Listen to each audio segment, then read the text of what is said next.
I'd like to tell you a little story, as one does around a campfire. It reminds me of a seed we once planted in the garden. This small seed held the beginnings of life within it, just as this story holds wisdom we may uncover if we listen closely.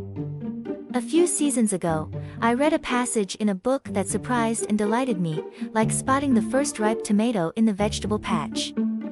The passage described how the Wright brothers, those clever innovators who gifted humanity with the wonder of flight, flew planes publicly for years before newspapers took notice.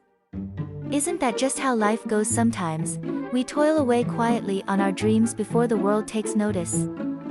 Friday story time. A thoughtful member reached out to me about another gem hidden in those pages of my last book I presented to members online, a story about a young Bill Gates.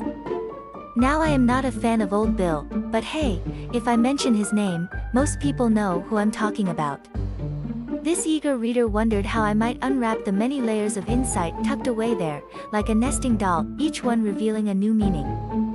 So here's my take on this. Stick with me. I think you'll be surprised. As I read his request, I realized the deeper truth, which often hides shyly behind the surface details. It's deep, so you'll get it in the next minute or so. Trust me on this one.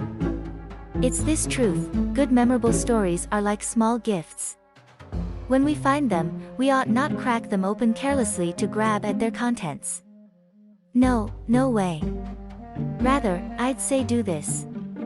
We should hold them for a later time when they may serve a need, like setting aside extra harvest to sustain us through the winter.